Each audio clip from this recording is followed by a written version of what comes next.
할렐루야. 자, 우리 사람들은 한평생을 살아가면서 정말 수많은 일들을 경험하면서 살아갑니다. 우리 앞에 닥치는 그 일들 앞에서 때로는 우리가 울기도 하고 웃기도 하죠. 잘 극복하게 되면 보람도 느끼고 행복도 느낍니다. 반면에 이 일들이 잘 해결되지 못하면 고통도 겪기도 하고 불행도 느낍니다. 우리 인생 앞에 이렇게 크고 작은 일들을 겪고 있는 일들을, 그 사건들을 두 가지로 정리할 수 있을 것 같아요. 하나는 과제라고 말할 수 있고 다른 하나는 문제라고 할 수 있습니다. 과제라는 말은 이런 일들이겠죠. 누구나가 한 번은 겪게 되는 일들입니다. 그리고 사건들을 말합니다. 예를 들면 아이들이 자라서 학교에 가는 것, 모든 사람이 대부분 해야 되는 일들이죠. 사춘기를 맞는다든지, 직장을 얻게 된다든지, 독립을 하게 된다든지, 결혼을 하게 된다든지, 가정을 꾸려야 한다든지, 이런 일들은 우리 모두가 하게 되는 과제와 같은 그런 일들입니다. 문제라고 하는 것은 뜻밖의 겪게 되는 힘겨운 일들, 또 사건, 사고들을 말합니다. 그러니까 특별한 때, 특정인들에게만 겪게 되는 것들이죠. 불의의 사고를 당한다든지, 뜻하지 않던 병을 앓게 된다든지, 이런 것들을 말합니다. 그래서 사실 우리는 이 과제를 만나고 또 문제를 만나서 참 힘겹게 인생을 살아가기도 하죠. 뼈아픈 실패를 경험하기도 하고, 반면에 우리 앞에 주어진 과제, 또 이 문제들을 잘 극복해서 또 우리 인생을 행복하게 만들기도 하고 더 인격적이고 성숙한 존재로 세워지기도 합니다. 오늘 본문에 보면 승승장구하던 초대교회, 특별히 예루살렘 교회, 개인만이 한 이런 공동체에도 이런 어려움들이 있다는 것이죠. 예루살렘 교회가 큰 문제를 만나게 된 겁니다. 그런데 결론부터 말해보면 예루살렘 교회는 그 문제를 잘 극복을 했습니다. 그래서 오히려 예루살렘 교회가 더 부흥하고 성장해가는, 그리고 더 멋진 교회로 세워지게 됐습니다. 예루살렘 교회의 문제가 무엇입니까? 이 예루살렘 교회는 그 구성원들이, 그러니까 성도들이 주로 두 부류의 사람들로 되어 있습니다. 하나는 유대 땅에서 살면서 그리고 예수님을 믿게 된 사람들, 그러니까 유대 땅에서 태어나서 유대 땅에서 예수님을 만나가지고 믿게 된 사람들, 흔히 히브리파라고 그러죠. 다른 하나는 유대인이긴 해요. 그런데 저 외국에서 이방 땅에 살면서 명절을 맞이해가지고 고향에 왔다가, 예루살렘에 왔다가 예수님을 구주로 영접하고 믿게 된 사람들, 이 사람들을 헬라파 사람들이라고 이렇게 부르기도 합니다. 그런데 이 두 부류의 사람들이 함께 예수님을 믿고 예루살렘 교회라는 하나의 공동체를 이루고 신앙생활을 한 것입니다. 그런데 함께 교회를 이루고 신앙생활하지만 보이지 않는 이 부류의 사람들에게는 벽이 있습니다. 한마디로 말하면 히브리파 성도들, 헬라파 성도들 사이에는 이질감도 있습니다. 그리고 자기가 함께 속해 있는 그 파의 사람들을 더 대우하기도 하고 그러죠. 예를 들면 히브리파 사람들은요, 유대 땅에서 태어나서 유대 땅에서 자라고 유대 땅에서 예수님을 만난 사람들입니다. 그런가 하면 이들은 사용하는 언어도 달라요. 아람어를 사용하고 있습니다. 그런가 하면 이 히브리파 성도들은 전통적으로 내려오는 조상들이 만들어 주었던 것들을 잘 지키기도 합니다. 반면에 외국에서 살다가 예루살렘에 왔다가 예수님을 믿게 되어 예루살렘 교회 성도가 된 이 헬라파 사람들은 사용하고 있는 언어가 아람어가 아닙니다. 헬라어를 사용합니다. 그러니까 굉장히 소통도 잘 안 되었겠지요.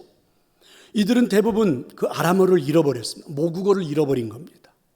조상 때부터 내려왔던 전통, 이것조차도 잃어버렸습니다. 좀 자유롭게 생활하는 그 습관조차도 굉장히 자유롭습니다. 그러니까 이 두 파의 사람들이 함께 교회 안에 존재한다는 것은, 그죠, 크나큰 문제가 있겠다, 우리가 짐작으로도 알아볼 수가 있습니다. 그런데도 불구하고 선민의식으로, 그리고 우리는 이 땅에서 끝까지 전통을 잘 지켜왔다고 생각하는 히브리파 사람들이, 이 성도들이 헬라파 성도들을 무시합니다. 함부로 대하기도 해요. 그러니까 헬라파 사람들은 이런 히브리파 사람들의 그런 눈초리가 따갑기도 하고 무시하는 것 때문에 기분이 나쁘기도 하고 힘든 일들이었죠. 그러다가 오늘 한 사건이 하나 벌어진 겁니다. 예루살렘 교회 성도들은 생활을 하기 위해서 가난하고 어렵고 힘든 사람들, 그리고 이제 유대교로부터 쫓겨났으니까 함께 이 교회를 이루어 가기 위해서 조금 돈이 많은 부자들이 자기들의 땅도 팔고 재산도 내놓고 해서 함께 먹고 입고 마시고 생활을 합니다. 잘 이루어가고 있었어요. 그런데 이렇게 교회 안에서 서로 돕고 서로 사랑하면서 살아가지만 이 경제적인 문제, 이 일들을 주도했던 사람들은 주로 히브리파 사람들입니다. 그럼 이들이 교회 안에 가난하고 어렵고 힘든 사람들에게 또 함께 공동체를 이루었으니까 물질도 나누고 먹을 것도 나누고 할 때에 히브리파에 속해 있는 성도들에게 더 잘했겠죠. 그러니까 헬라파 사람들은 그것을 보면서 굉장히 불만을 털어놓게 되었습니다. 근데 이게 처음에는 별거 아닌 것처럼 느껴졌는데 가면 갈수록 문제가 극심해지는 겁니다. 이러다가는 예루살렘 교회가 두 파로 나눠질 것 같기도 하고 교회가 갈라질 것 같기도 합니다. 그래서 이제 이 문제를 해결하기 위해서 직접 사도들이라고 그러죠. 예수님의 제자들이 나섰습니다. 목사들이라고 하면 되겠죠. 직접 나서서 이 문제를 해결하기 시작했습니다. 그러니까 나누고 베풀고 하는 일들을 이 예수님의 제자들, 사도들이 직접 한 거예요. 그럼에도 불구하고 얼마나 심혈을 기울였는지 몰라요. 이러다가는 교회가 깨질 것 같아서 최선을 다했습니다. 그런데도 이미 감정적으로 이렇게 되어버린 헬라파 사람들의 마음이 움직이지가 않습니다. 더 큰 문제에 봉착하기 시작한 겁니다. 2절의 말씀을 볼래요? 방송실 조금만 소리를 줄이세요. 12사도가 모든 제자를 불러 이르되 우리가 하나님의 말씀을 제쳐놓고 접대를 일삼는 것이 마땅하지 않다, 이렇게 표현을 합니다. 지금 문제가 크게 대두가 되고 있다는 거죠. 그 목회자들이, 사도들이 직접 일을 하지만 해결이 안 되는 거예요. 오히려 더 문제가 커가는 겁니다. 헬라파 성도들이 대부분의 예수님의 제자들, 이 사도들이, 목회자들이 히브리파 사람들이니까 감정적으로 풀리지가 않는 거예요. 자, 이 사역을 하고 있던 특별히 예수님의 제자들, 이 사도들의 마음이 굉장히 무거웠겠죠. 그러면 여러분, 이 목회하고 있는 예수님의 제자들, 사도들의 그 무거운 마음이 어떤 걸까요? 이런 거지요. 교회 문제를 가지고 목회를 하다가 보면 자연히 말씀을 전하는 일, 기도하는 일들이 소홀해질 수밖에 없습니다. 영향을 받을 수밖에 없어요. 예수님의 제자들이 직접 그 모든 일들을 하다 보니까 이들이 시간적으로도 그리고 감정적으로도 정서적으로도 이들의 마음들도 힘들어지는 겁니다. 제대로 도울 수가 없어요. 그리고 말씀 전하는 일에, 기도하는 일에 강단에 서보지만 굉장히 어렵습니다. 그러니까 교회가 더 문제가 생기겠죠. 실제로 이 문제로 인해서 예루살렘 교회는 더 큰 문제에 빠지기 시작한 겁니다. 말씀의 역사가 나타났던 교회 아닙니까? 뜨겁게 기도했던 교회 아니에요? 그래서 성령님의 역사가 일어났던 교회 아닙니까? 그런데 이런 일들이 차츰차츰 빛을 잃어가기 시작하는 거죠. 문제가 되어가고 있는 중이었습니다. 문제를 그러면 어떻게 해결하면 좋을까요? 예루살렘 교회는 이 문제를 어떻게 해결하면 좋을까? 여러분, 결론부터 말해본다면 7절의 말씀을 보니까 예루살렘 교회는 이 문제를 잘 해결한 겁니다. 해결된 다음에는 예루살렘 교회가 더 멋지게 성장해 가고 있죠. 하나님의 말씀이 점점 왕성하여 예루살렘에 있는 제자의 수가 더 심히 많아지고 허다한 제사장의 무리도 이 도에 복종한다, 이렇게 말씀합니다. 말씀이 더 살아있는 교회로 문제가 극복되어지고 나니까 목회자들이, 그러니까 사도들이 말씀을 더 잘 증거하게 됐고 성도들은 그 말씀에 더 큰 은혜를 받게 됐고 그리고 교회가 점점 더 왕성해지기 시작했다는 거죠. 부흥해지기 시작했다는 거죠. 더 재미있는 것은 성경에 보니까 이렇게 말합니다. 도저히 믿을 수 있을 것 같지 않았던 그 당시 제사장들이 그래서 예수님을 구주로 영접하고 예루살렘 교회로 돌아온 겁니다. 허다한 사람들이 예수님을 믿는 기적이 일어난 것이죠. 문제가 해결되었다는 말입니다.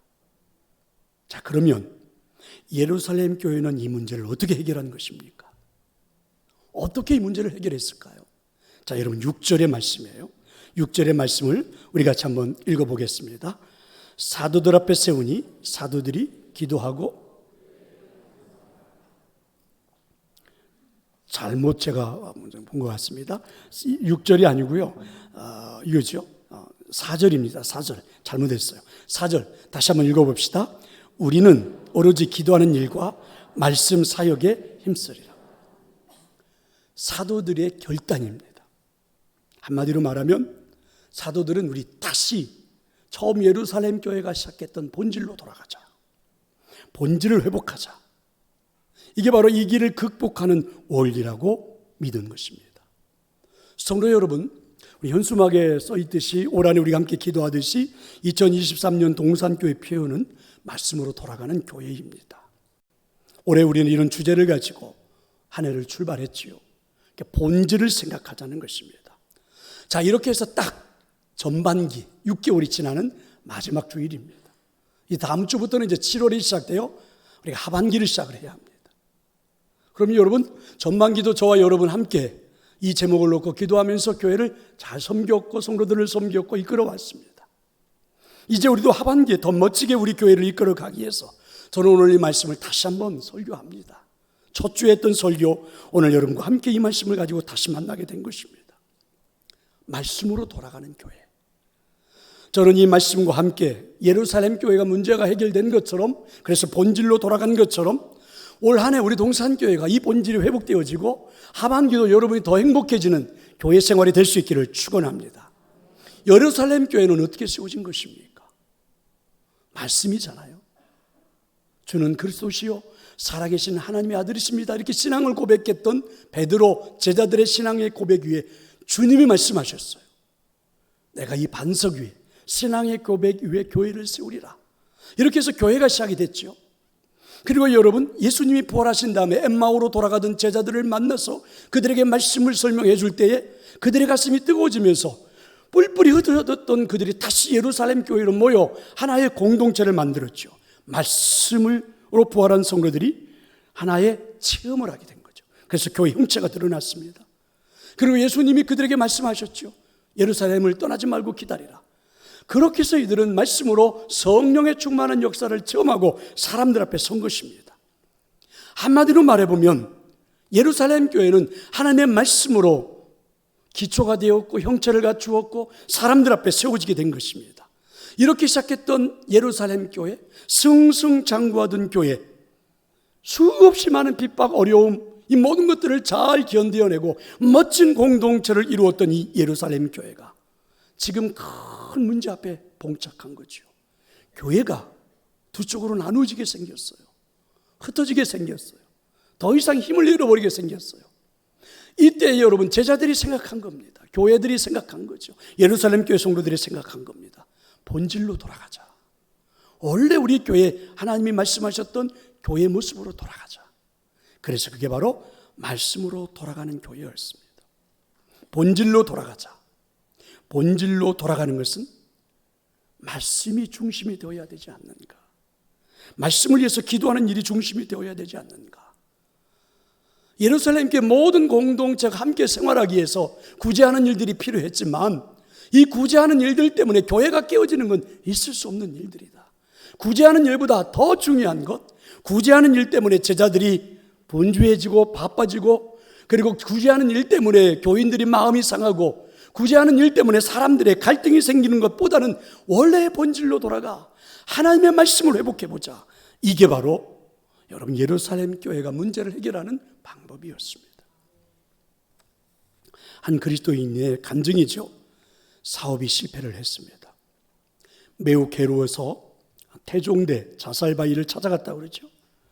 근데 그 바위에 서고 보니까 얼마나 바위가 우악스럽게 크던지 그곳에서 뛰어내리면 큰일 나겠다, 아프겠다, 이런 생각이 든 겁니다. 자살을 하지 못하고 계속 밑만 내려다보고 있습니다. 몇 시간이 지나서 해가 지는 겁니다. 석양이 지는 것을 바라보지요. 그러면서 이런 생각이 들었습니다. 예수를 믿었는데 내가 왜 이렇게 됐을까? 오죽했으면 그랬을까라고 생각해 볼 수도 있지만 그런 생각이 든 거예요.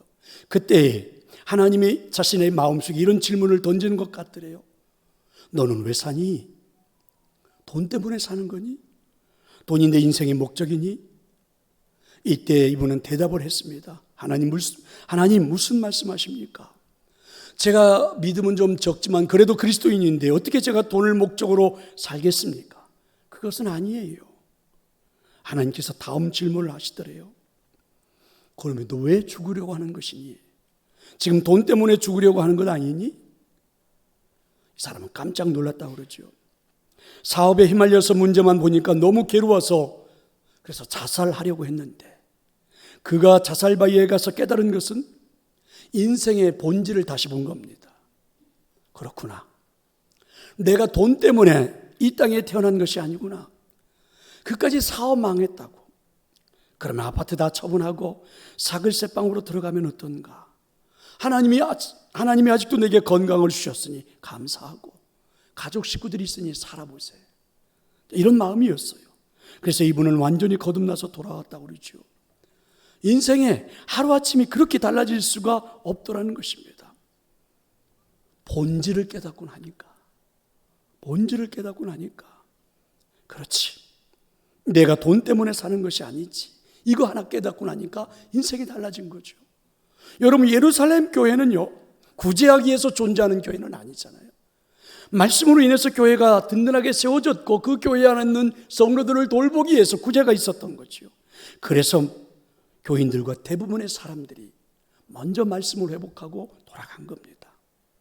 그런데 여기서 우리는 또 눈여겨볼 것이 있죠. 본질로 돌아가는 것은 그러면 말씀만 선포하고 하고 있던 모든 일들을 다 멈추는 것인가? 아닙니다.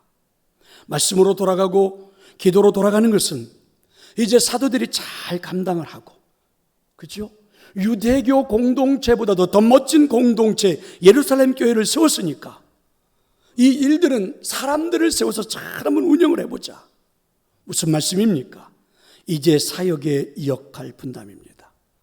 예루살렘 교회는 이렇게 성숙한 모습을 보인 거죠. 균형 잡힌 신앙의 모습을 눈여겨볼 필요가 있다는 것입니다. 성도 여러분, 다시 한번 생각해 볼래요? 문제의 발단이 무엇입니까? 구제로부터 시작됐잖아요. 그럼 여러분, 대부분의 사람들은 이렇게 생각해요. 문제가 시작되면 그 문제를 생각하면서 그것 때문에 귀찮아지고 그것 때문에 골치 아파지고 그것 때문에 우리가 깨지고 그것 때문에 상처받고 한다. 그럼 어떻게 해요? 없애버리자. 그거 하지 말자. 교회가 구제하는 일을 그래 하려고 그래. 하지 말자. 그것 때문에 싸우고 그것 때문에 공동체가 그것 깨지고 그것 때문에 우리가 상처받고 하지 말자. 안 하면 문제가 안 생길 것 아닌가? 흔히들 이렇게 해결하려고 하지요. 그런데 예루살렘 교회 공동체는 그렇게 하지 않았습니다. 원래의 모습인 말씀으로 돌아가되 본질로 돌아가되 교회 안에는 이 일이 적극적으로 필요한 것이니까 우리 다시 한번 새롭게 도전을 해보자. 그 일을 더 잘할 수 있는 방법을 찾아보자. 도전해보자. 이게 예루살렘 교회가 해결된 방법입니다. 그러면 어떻게 말입니까? 말 그대로 사역의 분담입니다.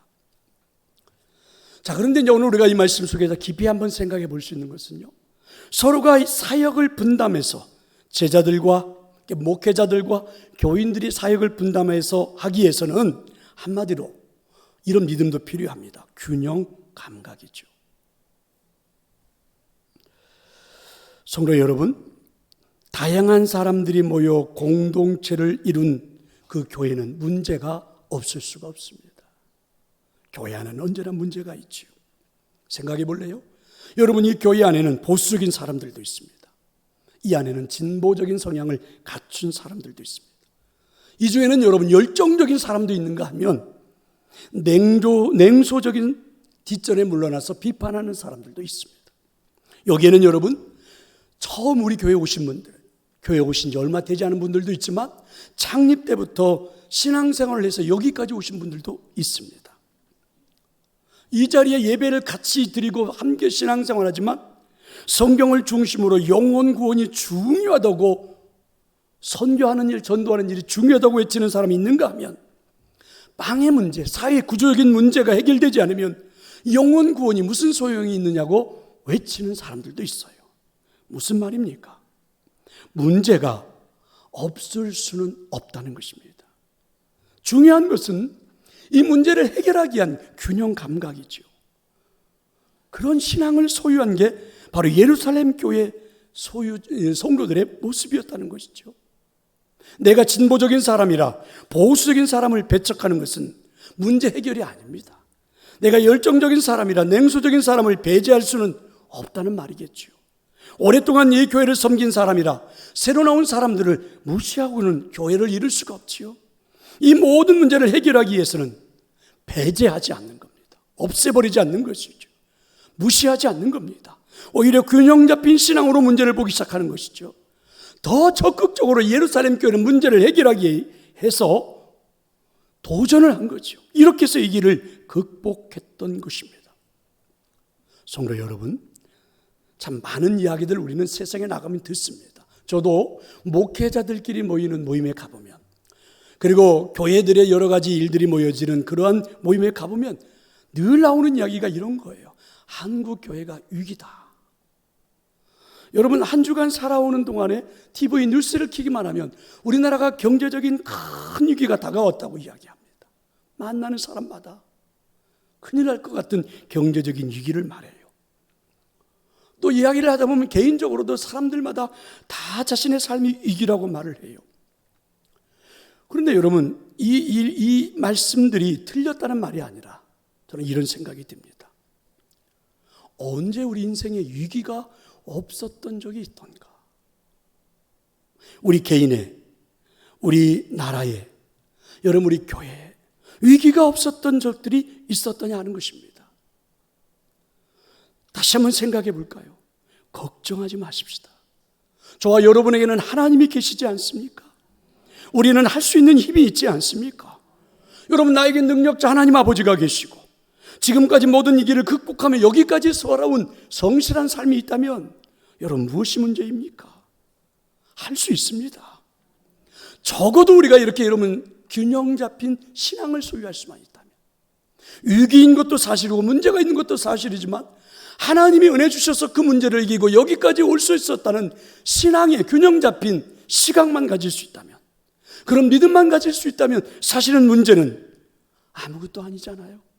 성도 여러분, 위축되지 마십시다. 소극적인 사람이 되지 마십시다. 할 수 있습니다. 한번 도전해 볼 수 있기를 축원합니다.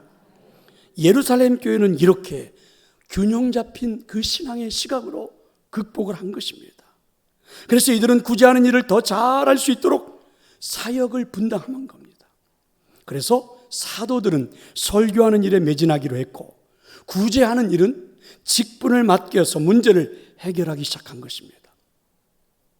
여기서 우리가 한번 오늘 말씀을 보면서 매우 충격적인 것은요, 파격적인 것은요, 이제 이 사역을, 역할 분담을 맡길 때 사역을 감당하는 사람들이 대부분 5절에 보니까 어떤 사람들인지 아십니까? 다 히브리파 신자들은 한 사람도 없습니다. 다 헬라파 성도들입니다. 여러분, 예수 그리스도를 옆에서 직접 눈으로 보았고, 그분을 따라다녔고, 그분에게 말씀을 들었고, 그리고 그분을 통해서 여러분 교회를 세웠고, 부활도 보았고, 말씀도 들었고, 그렇게 체험했던 사람들이 대부분 히브리파 성도들이잖아요. 그러면 여러분, 예루살렘 교회 주된 사역은 그들이 다 감당해야 될 거라고 우리는 생각할 수 있잖아요. 반면에 헬라파 사람들은 어떻습니까? 이들은 여러분 외국에서 살다가 예루살렘의 명절에 돌아왔다가 이 땅에 메시아가 태어났구나, 그래서 사람들의 전도를 받고 교회에 오게 된 사람들입니다. 예수님을 눈으로 직접 본 적도 없습니다. 이들은 부활을 목격했던 사람들도 아니에요. 다만 성령님의 역사에 의해서 체험한 사람들입니다.